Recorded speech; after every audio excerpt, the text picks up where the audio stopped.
Warahmatullahi wabarakatuh.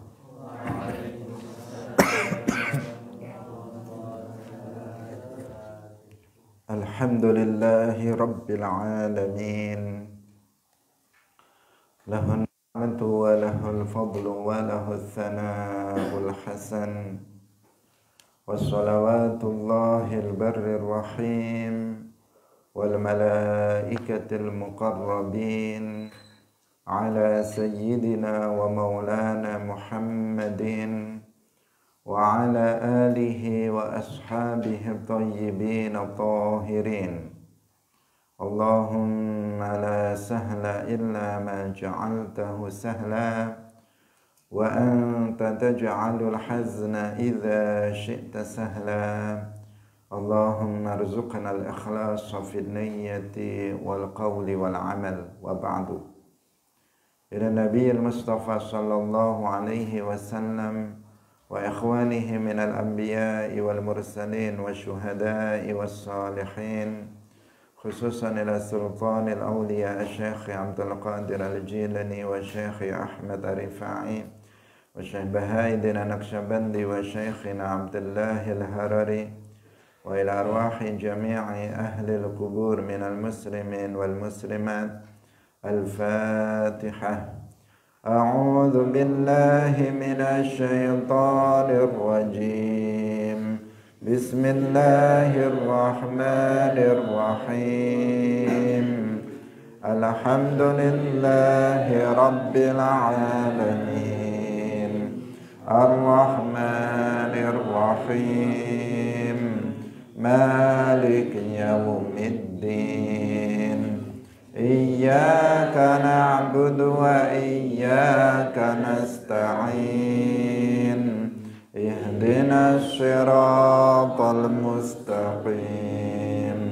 Siratal ladzina an'amta 'alaihim ghairil maghdubi 'alaihim waladdallin.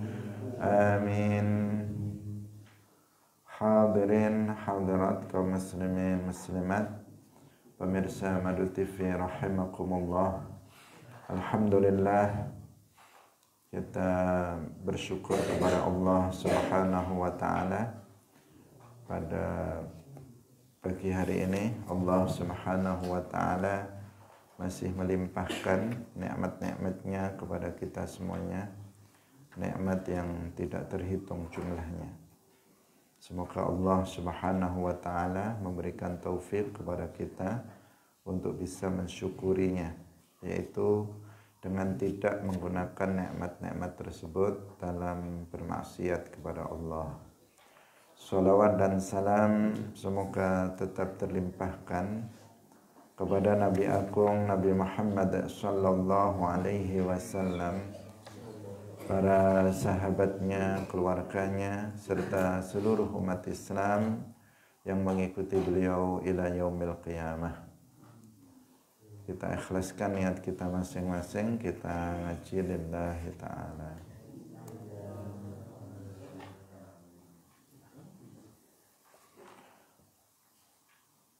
Hadirin rahimakumullah, pada pagi hari ini kita mengulang ya dari materi yang sudah kita sampaikan kemarin, karena ada kendala teknis sehingga kita ulang bagian yang sudah kita jelaskan dalam pertemuan kemarin, yaitu dalam surat Al-Falaq. Qul a'udzu birabbil falaq min syarri ma khalaq wa min syarri ghasiqin idza waqab wa min syarri naffatsati fil 'uqad wa min syarri hasidin idza hasad wa min syarri hasidin, lan saking kejahatane wong kang hasud, yakni ngarepaken sapa Allah al-yahuda ing wong Yahudi, hasadu padha hasud sapa al-yahud Rasulullah ing Rasulullah. Idza hasada tatkalane mertelaaken hasute sapa hasid, azhara nampakaken sapa hasid hasadahu ing hasate hasid, wa amilalan nglakoni sapa hasid bimuqtadahu kelawan perkara kang natrapi hasate, kalabidin kaya Labid ibn al-Asam al-madhkuri kang den sebut minal yahudi saking wong Yahudi al-hasidina kang padha hasud kabeh li Rasulillahi maring Rasulillah. Wal hasidulan utawi wong kang hasud iku la yu'assiru ora ngelabeti sapa hasid apa hasadu hasate hasid illa idza azharahu kejaba tatkalane mertelaaken sapa hasid ing hasute bi ayahtala kelawan yanto gawe tipu daya sapa hasid lil mahsudi maring wong kang den hasuti, fima ing dalam perkara yu'zihi kan nglarakaken apa ma ing mahsud. Amma idza lam yuzhir anapun tatkalane ora mertelaaken sapa al-hasid al-hasada ing hasute, fama yata'adza mongko ora kelaran sapa bihi ora kelaran bihi kelawan hasad sapa ilal hasidu kejaba wong kang hasud, li khtimamihi krana susahe hasid bi ni'mati ghairihi kelawan nikmate sakliyane hasid. Wa qila lanten ucapaken al hasadu utawi hasad iku akhassu tabai'i sa'ala-alane tabiat, wa awwalu ma'siyatin lan maksiat pertama kawitane maksiat usia kang den durhakai sapa Allahu Gusti Allah biha kelawan maksiyah fil jannati ing dalam swarga, fil jannati ing dalam swarga. Hasadu iblisa rupane iku hasadu ya, wa awwalu maksiatin utawi gitu, wa awwalu maksiatin utawi kawitane maksiat usia kang den maksiati sapa Allahu Gusti Allah biha kelawan maksiat fil jannati ing dalam swarga iku hasadu iblisa hasate iblis Adama ing Nabi Adam wa fil ardi lan ing dalam bumi iku hasadu qabila hasate qabil habila ing habil. Hadirin rahimakumullah, wa min syarri hasidin idza hasad.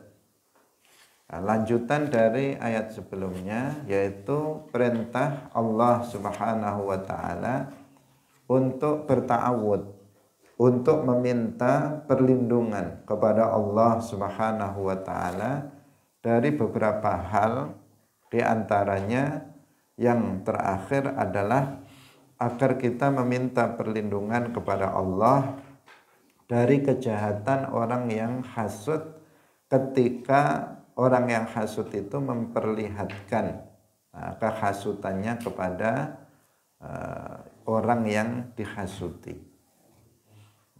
Wa min syarri hasidin idza hasad.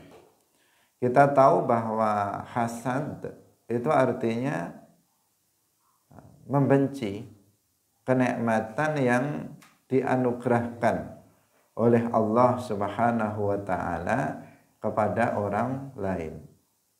dan dia berharap kenikmatan itu akan hilang dari orang lain tersebut. Itu yang disebut dengan hasad. Ketika orang lain diberikan kenikmatan, apakah kenikmatan duniawi maupun kenikmatan ukhrawi, kemudian dia merasa dalam hatinya tidak senang dengan kenikmatan yang Allah anugerahkan kepada orang lain, dan dia memiliki harapan kenikmatan itu hilang pada orang lain itu, dan kalau bisa beralih pada dirinya. Itu hasad. Dan hasad ini sebuah penyakit yang sangat berbahaya. Berbahaya bagi diri seseorang dan berbahaya bagi orang lain. Dikatakan berbahaya pada diri seseorang karena orang tersebut akan jatuh pada maksiat. Maksiat kabirah, maksiat dosa besar. Selain dia akan tersakiti hatinya dengan hasad yang ada pada dirinya sendiri. Itu dari sisi itu. Kemudian dia juga akan cenderung melakukan perbuatan maksiat yang lainnya. Ketika di dalam hatinya ada hasad, maka dia akan melakukan kemaksiatan tambahan.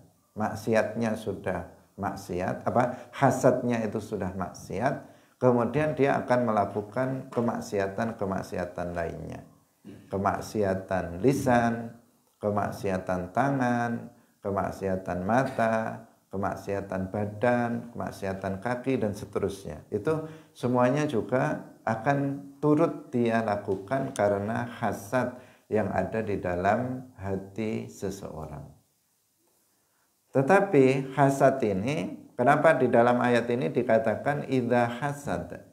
Idza hasad artinya ketika dia memperlihatkan hasadnya. Karena para ulama mengatakan bahwa orang itu kalau masih sekedar hasad, membenci kenikmatan yang Allah anugerahkan pada orang lain, hanya sampai pada taraf itu, belum memperlihatkannya dalam bentuk aksi ketidaksenangannya untuk menghilangkan nikmat orang lain, maka di sini dia tidak membahayakan orang lain. Ini kan kita meminta perlindungan dari kejahatan orang yang hasad ketika dia memperlihatkan hasadnya. Kenapa? Karena kalau orang yang hasad itu tidak memperlihatkan hasadnya, artinya dia tidak melakukan sebuah perbuatan untuk memperlihatkan kehasutannya, kebenciannya, dan berusaha untuk menghilangkan nikmat kita, nikmat yang Allah anugerahkan kepada kita. Jika dia tidak menampakkan itu, maka ini belum membahayakan kita. Belum membahayakan kita, tetapi masih membahayakan dirinya sendiri. Baru akan sangat berbahaya apabila orang yang hasad kepada kita itu berusaha untuk melampiaskan kehasatannya dalam bentuk perbuatan. Maka dia akan berusaha menghilangkan nikmat yang Allah anugerahkan kepada kita dengan berbagai macam cara. Bahkan bisa dengan dia membunuh kita, dengan melukai kita, dengan mencaci maki kita, dengan melaknat kita, dengan misalnya dia dengan menghibah kita, dengan mencari-cari aib kita, dengan menyebarkan aib kita, dengan melakukan fitnah terhadap kita dan seterusnya. Itu akan terjadi, dan bahayanya sangat banyak sekali dan sangat besar terhadap kita apabila orang tersebut itu melampiaskan kehasatannya dalam bentuk perbuatan. Tapi sepanjang orang yang hasad itu masih bisa menahan diri, ya, dia masih bisa menahan diri untuk tidak melampiaskan kehasatannya kepada kita, belum membahayakan kita. Tapi sudah nyata membahayakan dia. Karena orang yang hasad ini dia akan susah dalam kehidupannya. Hatinya tidak akan merasakan ketenangan. Dia akan terus pikirannya nggak tenang, hatinya nggak tenang. Pokoknya serba hidupnya itu tidak senang karena setiap kali dia melihat orang lain itu mendapatkan kenikmatan, dia sedih. Tetangganya dapat kenikmatan, dia bersedih. Temannya dapat kenikmatan, dia bersedih. Setiap orang dapat kenikmatan, dia bersedih. Sehingga dia sedih terus hatinya. Tidak pernah merasakan ketenangan. Tapi belum membahayakan orang lain. Di saat dia melampiaskannya, baru dia akan membahayakan orang lain dan bahayanya sangat besar sekali. Sehingga kita diperintahkan oleh Allah Subhanahu wa taala meminta perlindungan kepada Allah dari hasadnya orang yang hasud ya, atau dari orang yang hasud ketika dia melampiaskan kehasatannya kepada kita. Nah, bisa jadi nanti kita di jalan dicegat sama dia, orang yang hasad ini. Kalau kita berta'awud, kita membaca Al-Falaq, An-Nas, maka dia gak akan berhasil mencelakai kita. Allah akan melindungi kita. Harapannya. Ketika orang itu misalnya, orang yang hasad bisa jadi malam-malam kita tidur, dia membakar rumah kita, sedangkan kita berada di dalam rumah. Maka agar kita terlindungi dari kejahatan orang yang hasad ketika dia melampiaskan kehasatannya, maka kita membaca tahsin itu tadi agar Allah melindungi kita. Bisa jadi di saat kita malam kita tidur, dia kemudian memainkan sihirnya, dia menyantet kita dari kejauhan. Bisa jadi di saat kita sedang santai-santai di rumah, dia sibuk untuk menyebarkan aib kita. Berbicara ke sana, kemari, chat sana, chat sini. Bahkan dia bisa cari-cari aib kita melalui orang terdekat kita dan seterusnya dalam rangka kemudian untuk disebarluaskan agar kita hancur. Agar karir kita hancur, agar kebaikan yang Allah berikan kepada kita itu hilang. Maka orang ini betul-betul sangat membahayakan. Karena itu ketika kita mendapatkan nikmat Allah Subhanahu wa taala, ketika Allah menganugerahkan sebuah nikmat kepada kita, di satu sisi kita bersyukur, tetapi di satu sisi kita juga harus berhati-hati. Kita harus berhati-hati. Di dunia Allah Subhanahu wa taala memberikan nikmat kepada para hambanya, ini adalah sebuah fadl, sebuah anugerah. Fadl bukan merupakan kewajiban bagi Allah Subhanahu wa taala untuk memberikannya. Kalau itu disadari oleh seseorang, maka orang itu sebenarnya akan bisa menghilangkan hasad dalam hati. Bahwa memberi nikmat bagi Allah itu merupakan fadlun, pemberian cuma-cuma, bukan kewajiban bagi Allah Subhanahu wa taala. Allah tidak wajib memberikan kesehatan terhadap seseorang. Tidak wajib bagi Allah untuk memberikan kekayaan kepada seseorang. Tidak wajib bagi Allah untuk memberikan ilmu kepada seseorang, memberikan pemahaman kepada seseorang. Tidak wajib bagi Allah untuk misalnya memberikan mata kepada seseorang untuk bisa melihat, memberikan telinga kepada seseorang untuk bisa mendengar, memberikan lisan untuk bisa bicara. Itu semuanya bukan merupakan kewajiban bagi Allah Subhanahu wa taala, tetapi sesuatu yang jaiz. Yang merupakan itu murni karunia, fadlun, pemberian cuma-cuma yang bukan merupakan kewajiban bagi Allah. Dan Allah Subhanahu wa ta'ala memberikan kenikmatan kepada sebagian hambanya sesuai dengan apa yang dikehendakinya. Jika seseorang menyadari tentang itu, maka seseorang dia tidak akan hasad terhadap orang lain. Karena kenikmatan yang Allah berikan kepada orang lain, itu Allah yang memberikannya. Bukan dia bukan dia mendapatkannya begitu saja, tetapi Allah yang memberikannya kepada dia. Jika seseorang ingat itu, semestinya dia bisa untuk menghilangkan hasad yang ada di dalam hati orang tersebut. Nah, karena jika dipelihara sangat bahaya ya. Sangat bahaya bagi orang yang hasad dan sangat bahaya lagi kepada orang yang dihasati. Waspada kalau kita termasuk yang diberikan nikmat yang tidak diberikan kepada orang lain. Nah, setiap kita ini kan diberikan nikmat yang berbeda-beda. Sebagian orang diberikan nikmat kekayaan. Sebagian orang diberikan nikmat ilmu. Sebagian orang diberikan nikmat kesehatan yang prima. Sebagian orang diberikan kenikmatan berupa nasab yang bagus. Sebagian orang diberikan kenikmatan jabatan.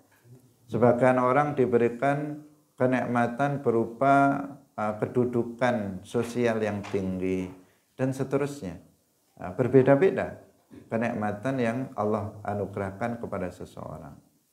Sebagian orang diberikan kenikmatan usaha yang sukses, bisnis yang sukses. Itu semuanya adalah kenikmatan-kenikmatan yang Allah berikan. Nah, kita ketika Allah memberikan kenikmatan itu, waspadai orang yang hasad kepada kita. Agar orang itu berhenti hasadnya, kita semestinya juga memiliki kepedulian kepada orang lain. Kalau dia orang kaya misalnya, ya perhatikan orang miskin. Perhatikan orang miskin agar mereka tidak hasad kepada kita. Juga kita, tetapi kemarin kita sampaikan hasad itu banyak terjadi pada orang yang seprofesi, pada orang yang sama profesinya.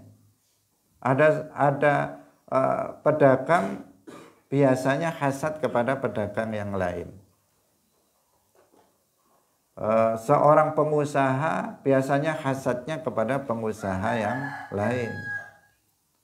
Kemudian seorang guru kadang dia hasad kepada guru yang lain. Seorang kiai dia hasad kepada kiai yang lain. Seorang pejabat dia hasad kepada pejabat yang lain. Nah, biasanya terjadi seperti itu karena dia menginginkan kenikmatan itu ada pada dirinya, hilang dari orang lain, ada pada dirinya. Sehingga yang dihasati itu adalah orang yang seprofesi. Misalnya seorang pedagang, yang satu laris, yang satu enggak. Dia kan ingin larisnya itu pindah ke dia. Dia enggak senang orang lain dagangannya laris. Dia inginnya laris itu, yang laris itu dagangan dia. Nah, ini kan munculnya hasad kan di sini. Ketika yang satu kiai misalnya punya pondok, yang satu juga punya pondok. Yang pondok yang satunya itu rame, banyak santrinya. Nah, yang satu dia ada rasa tidak senang bahwa orang lain, kiai lain santrinya itu banyak. Dia ingin santri itu pindah kepada pondoknya. Nah, maka kemudian dilakukan berbagai macam cara agar pondok sana santrinya sepi, dengan menyebarkan fitnah, kepada kiainya, dengan menghibah, bahkan dengan bisa jadi dia membunuh kiainya yang sana. Ada juga oknum-oknum yang seperti itu. Antar pejabat misalnya, dia menginginkan jabatan, misalnya temannya naik, dipromosikan naik jabatannya, sementara dia belum naik jabatannya. Dia nggak senang dengan itu. Agar dia bisa mendapatkan jabatan tersebut yang diduduki oleh temannya itu, maka ya cara satu-satunya misalnya dengan menyebarkan fitnah. Dia datang kepada orang yang punya wewenang di atas dengan menjelek-jelekkan pejabat yang itu yang ingin dijatuhkannya. Jika dia pemegang wewenang ini untuk menaikkan dan menurunkan jabatan terpengaruh, nanti bisa dicopot diganti dengan dia. Atau kalau pengen cepat ya dimatikan saja dia, biar karirnya nggak naik karena berhenti setelah dia mati. Dengan berbagai macam cara langsung atau tidak langsung. Nah ini antar yang seprofesi itu sering terjadi hasad, sehingga harus diwaspadai. Kita harus waspada dan berdoa meminta perlindungan kepada Allah Subhanahu wa taala dari hal yang seperti itu. Hadirin rahimakumullah. Jadi hasud ini dikatakan waqilah al-hasadu akhassu taba'i. Jadi tabiat itu sifat dasar yang Allah ciptakan pada seseorang. Yang paling buruk itu hasad. Karena tadi sudah kita katakan hasad itu bisa mendorong seseorang untuk melakukan berbagai macam keburukan. Jadi dengan adanya hasad pada hati seseorang, maka akan memunculkan kemaksiatan-kemaksiatan yang lain. Nah, sehingga dikatakan ini tabiat yang sangat buruk. Karena itu kita harus hati-hati, hilangkan hasad di dalam hati. Ketika muncul perasaan nggak senang dengan nikmat yang Allah berikan kepada orang lain, langsung segera hilangkan. Langsung segera hilangkan, sadari bahwa nikmat yang Allah beri, nikmat yang diterima oleh teman kita itu Allah yang memberi. Allah pencipta alam semesta ini yang maha adil, itu yang memberikannya kepada dia. Langsung ingat itu ketika teman kita misalnya sesama santri diberikan pengetahuan, diberikan pemahaman cepat, diberikan hafalan yang cepat. Ingat bahwa apa yang dia terima itu Allah yang memberi. Tuhan alam semesta ini, pencipta alam semesta ini yang memberikannya kepada dia. Karena itu hendaknya kita tidak membenci itu, tidak kemudian hasad terhadap nikmat yang Allah berikan kepada dia. Hilangkan rasa hasad itu terus-menerus setiap kali mencoba untuk muncul ada di dalam hati kita. Harus diperangi, karena kalau enggak kasihan diri kita sendiri. Bisa kurus kering kita, disebabkan oleh hasad karena nikmat yang Allah berikan kepada orang lain itu banyak sekali. Jika setiap nikmat kita membencinya, maka kita sendiri yang akan akan merugi. Kalau kita pelihara kemudian kita ingin melampiaskannya, maka membahayakan orang lain, diri kita. Tadi kita katakan orang yang hasad akan melakukan banyak sekali kejahatan, banyak sekali banyak sekali dosa akan dia lakukan. Sehingga dikatakan di sini tabiat yang paling buruk. Dan kemaksiatan yang pertama kali dilakukan di dalam surga itu adalah hasad, yaitu hasadnya iblis kepada Nabi Adam alaihissalam. Iblis ini hasad terhadap Nabi Adam, karena Nabi Adam alaihissalam diberikan kenikmatan bahwa beliau itu diberikan kemuliaan yang lebih mulia dari para malaikat dan iblis, dengan bukti bahwa Allah Subhanahu wa taala itu memerintahkan kepada para malaikat untuk sujud kepada Nabi Adam alaihissalam. Itu kenikmatan. Diberikan bukan kepada malaikat, bukan kepada iblis, tetapi diberikan kepada Nabi Adam alaihissalam. Nah, dalam hati iblis itu ada hasad, sangat benci iblis ini terhadap nikmat yang Allah berikan kepada Nabi Adam, maka dia berusaha untuk menghilangkan nikmat tersebut. Dan kemudian dia dengan cara dia menggoda Nabi Adam alaihissalam dan Sayyidah Hawa untuk memakan sebuah buah yang ada di dalam surga. Dan kemudian itu bentuk bentuk aksi, bentuk pelampiasan yang dilakukan oleh iblis untuk mewujudkan, menampakkan kehasadannya.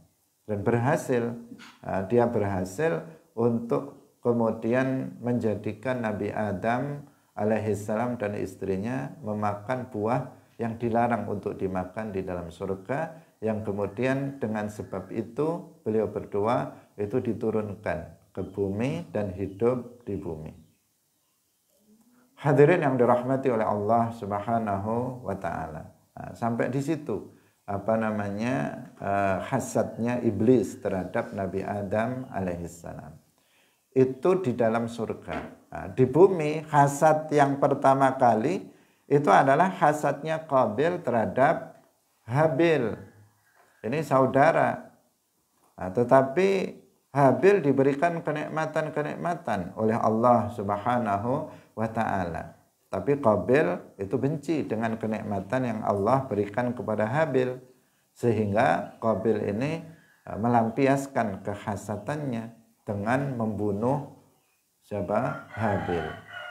Dan ini adalah pembunuhan yang pertama yang terjadi di dalam sejarah manusia.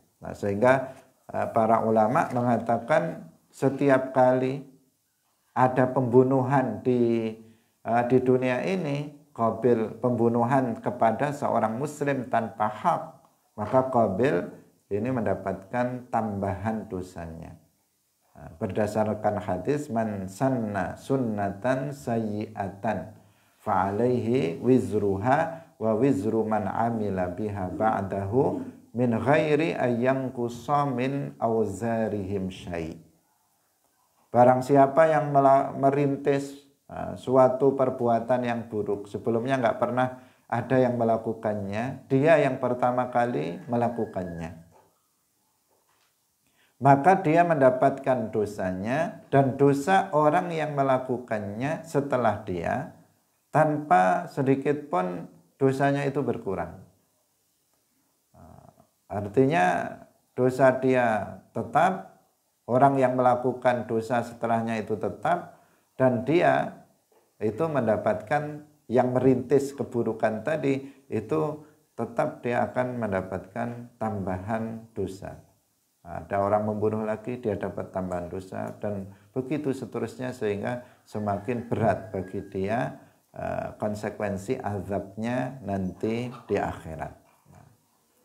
Jadi maksiat pertama itu hasad, maksiat pertama di surga itu hasad, maksiat pertama di dunia ini juga hasad. Maka waspada. Kita mungkin juga sering merasakan hasad ini dalam hati kita. Karena itu kita waspadai untuk diri kita. Segera hilangkan. Kalau kita nggak senang teman kita pinter, kalau kita nggak senang teman kita rajin belajar, kalau kita nggak senang misalnya teman kita itu cepat hafalannya, segera hilangkan itu. Karena kecenderungannya itu ada di setiap Setiap kita itu ada kecenderungan untuk mengarah ke sana. Akhirnya apa? Dia nggak mau berteman dengan, dikucilkan anak ini. Kemudian difitnah dan seterusnya. Kalau ada yang kayak begitu di dalam hati kita, segera hilangkan. Itu dosa, itu maksiat, bahkan tergolong sebagai maksiat besar apalagi ketika itu dilampiaskan dalam wujud perbuatan yang bisa menyakiti orang yang dihasati atau mahsud. Itu. Hadirin rahimakumullah. Wa dzikrullahi thalathata, kita lanjutkan. Wa dzikrullahi thalathata asyamil laha ma khalaqa. Wa dzikrullahi lan penyebutane Allah as-salasata kang telu asyamila kang mengkulaha maring as-salasa ma khalaqa ba'dahu ing dalam sause ma khalaqa li syiddati syarriha krana bangete alane as-salasah.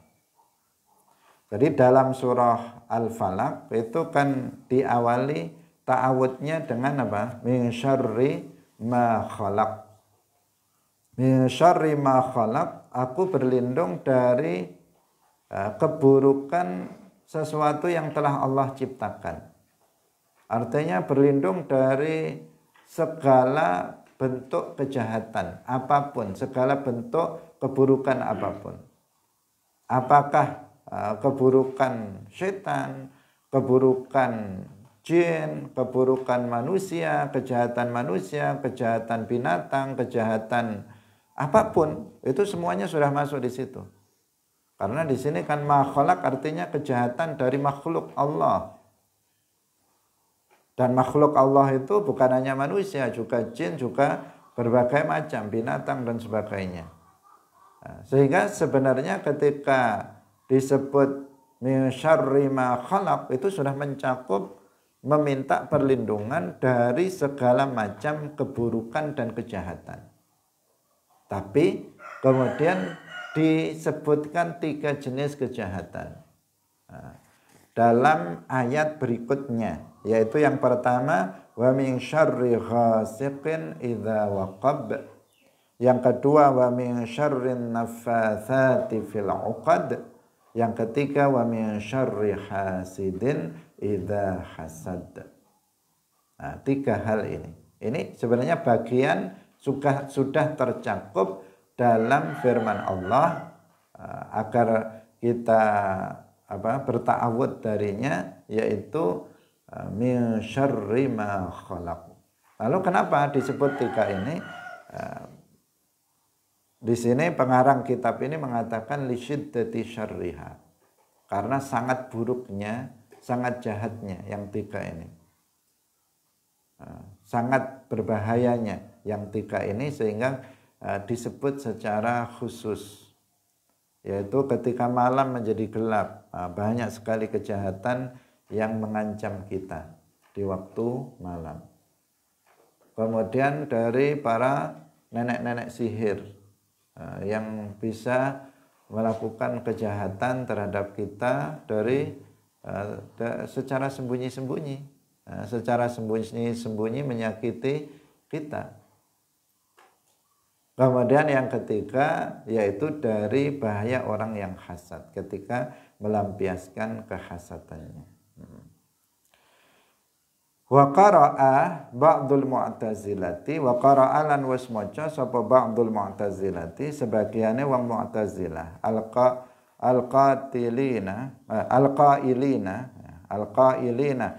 kang padha ngucap kabeh bi annallaha kelawan satemene Allah iku lam yakhluq, ora nyiptakaken sapa Allah asyarra ing perkara kang ala min syarrin bitanwini kelawan tanwin ma khalaqa ala nafyi ing atase nafi wa hiya qiraatun wa hiya lan utawi min syarrin ma khalaq iku qiraatun qiraah wacan mardudatun kang den tolak mabniyatun kang den bangun ala mazhabin ing atase mazhab batilin kang batil lima krana barang kelima krana perkara fil Qur'ani ing dalam Al-Qur'an min ayatin sanggang pira-pira ayat katsiratin kang akeh tangkudu batalaken apa ayat ma ing perkara zahabu kang wis berpendapat sapa Mu'tazilah ilaihi maring ma wallahu a'lam.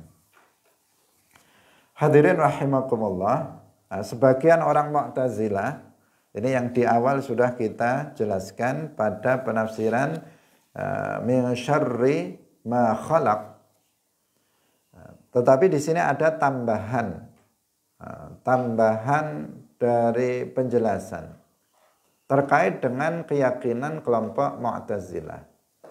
Jadi orang-orang Mu'tazilah ini mereka itu, jadi ciri khasnya itu mereka kan mengedepankan akal daripada Al-Quran dan hadis.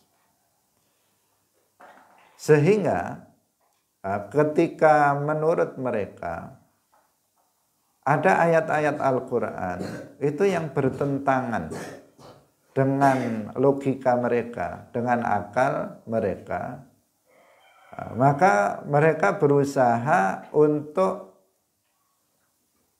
bukan menghapus ayatnya, tidak, karena menghapus ayat itu tidak mungkin. Tidak mungkin dilakukan karena Allah itu menjaga Al-Quran. Inna nahnu nazzalna dzikra wa inna lahu lahafizun. Allah yang telah menurunkan Al-Quran dan Allah yang akan menjaga Al-Quran. Sehingga dari sisi lafaz Al-Quran itu nggak bisa dihapus, nggak bisa dirubah, nggak bisa ditambah meskipun satu huruf, tidak bisa dikurangi meskipun hanya satu huruf. Kalau ada orang yang berusaha melakukannya, dijamin gagal. Dijamin gagal. Kenapa? Karena Allah menjaganya. Yaitu dengan cara Allah Subhanahu wa taala itu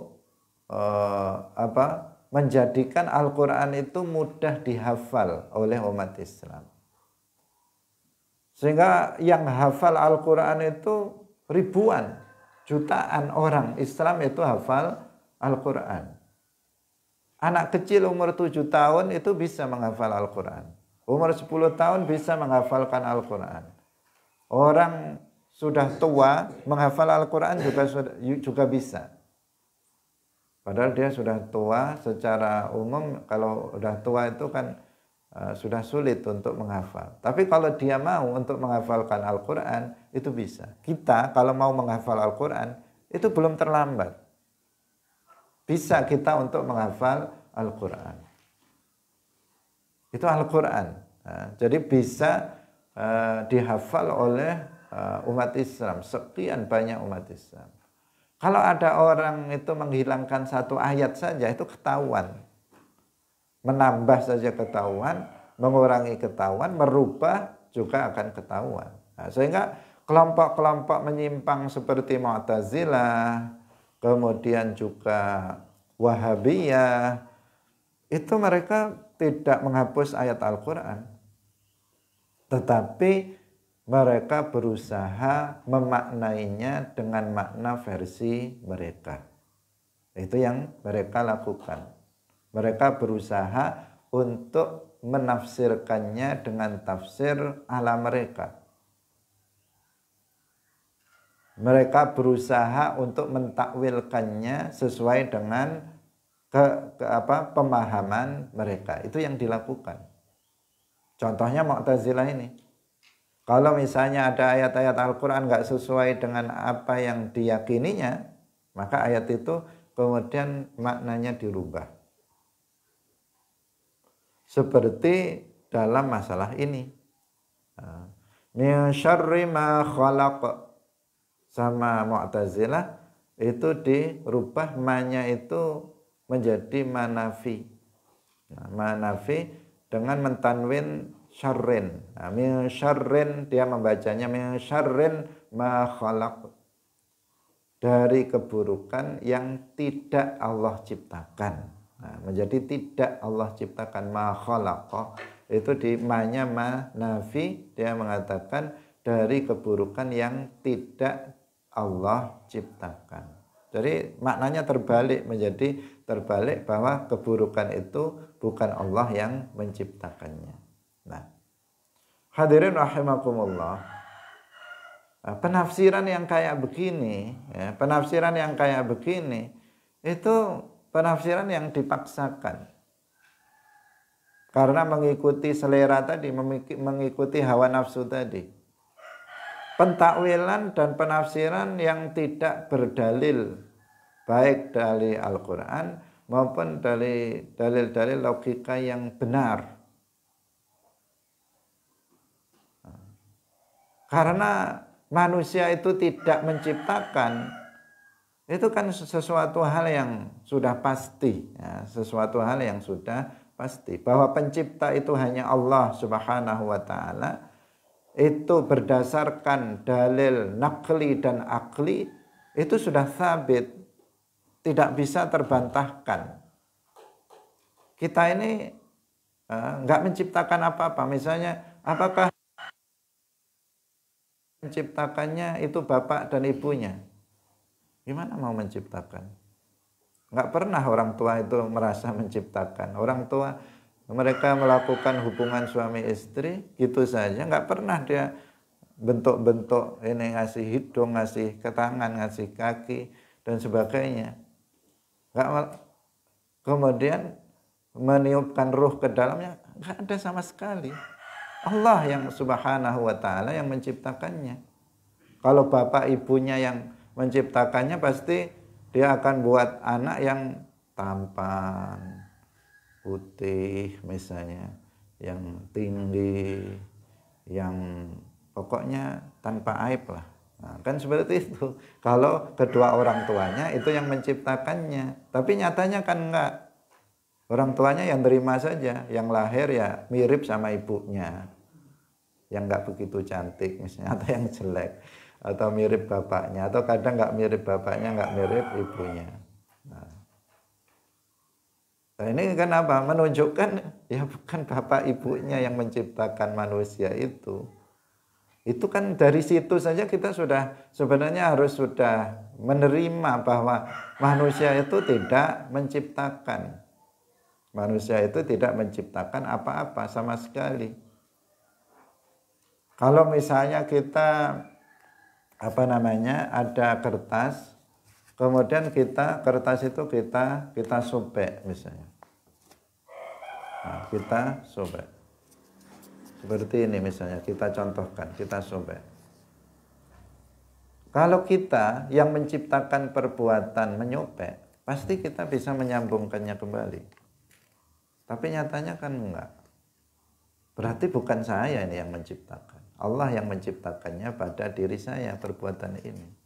Karena seandainya saya itu yang menciptakan perbuatan menyobek, pasti saya bisa menciptakan perbuatan mengembalikan ini seperti sedia kala. Nyatanya nggak bisa. Berarti kan bukan saya yang menciptakan perbuatan itu, Allah yang menciptakannya pada diri saya. Jadi dari sisi akal saja sebenarnya sudah terbukti bahwa manusia itu nggak menciptakan apa-apa, baik itu kebaikan maupun keburukan. Tapi Allah Subhanahu wa ta'ala itu pencipta segala sesuatu. Nah, tetapi entah bagaimana logika dari orang Mu'tazilah ini. Nah, sehingga mereka memaksakan diri untuk memaknai ayat-ayat Al-Quran sesuai dengan kehendak mereka, sesuai dengan pemahaman sesat mereka. Sehingga ayat Al-Quran pun min syarri ma khalaq dirubah menjadi min syarrin ma khalaq. Kemudian ma-nya dimaknai dengan manafiyah, sehingga maknanya menjadi bertolak belakang.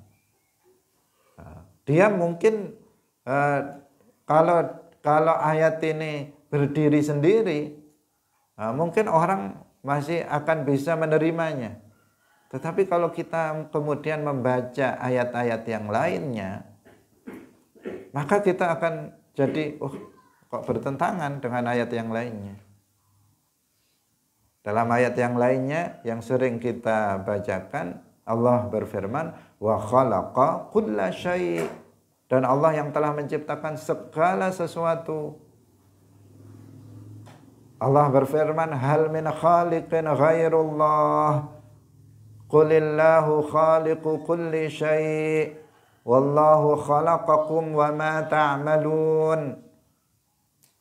Kalau itu diartikan bahwa keburukan itu bukan Allah yang menciptakannya, tapi kenapa ayat ini bilang Allah itu pencipta segala sesuatu? Ada kontradiksi di sini dengan ayat yang lain, dan bukan hanya satu ayat, tetapi banyak sekali ayat yang kontradiksi dengan penafsiran versi dia.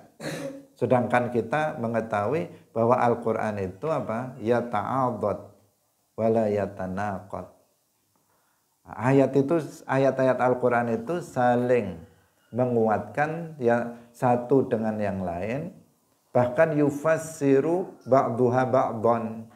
Al-Qur'an itu saling menjelaskan, satu ayat dengan ayat yang lain itu saling menafsirkan. Lah kok yang ini justru saling bertentangan. Nah, kalau mengikuti pemahaman dari orang Mu'tazilah. Dan itu dilakukan oleh Mu'tazilah tidak hanya dalam satu ayat ini saja, tetapi dalam banyak ayat Al-Qur'an. Kalau maknanya itu enggak sesuai dengan keyakinan mereka, kemudian mereka mentakwilkannya. Dan takwilnya itu disebut, takwil Mu'tazilah itu disebut dengan takwil ba'id. Takwil ba'id, takwil yang jauh, itu takwil mardud, takwil yang ditolak. Takwil mardud itu bagaimana? Yaitu apabila enggak disokong oleh dalil dan tidak disokong oleh kaidah bahasa Arab.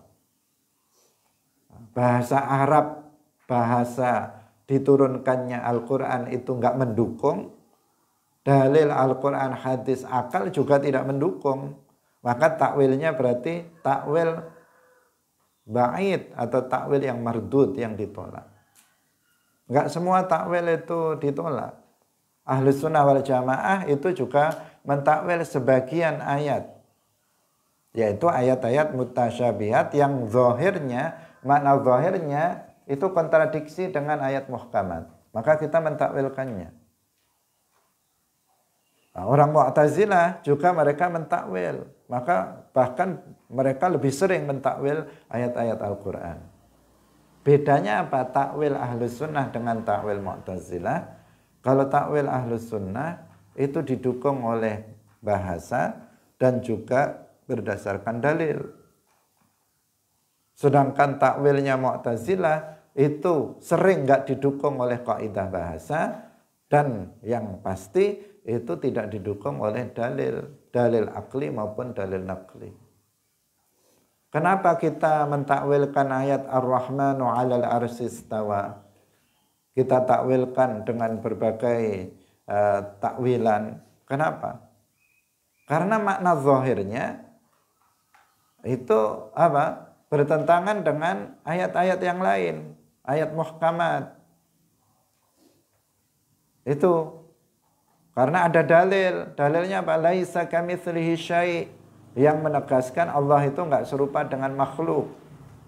Nah, kalau sedangkan ini makna zahirnya Allah itu bersemayam, Allah duduk di atas arsy, dikatakan begitu zahirnya, kan bertentangan dengan ayat muhkamat. Nah, maka ada dalil yang memerintahkan kita agar mentakwil ayat ini. Dalil Al-Qur'an, dalil hadis. Nah, secara akal juga demikian.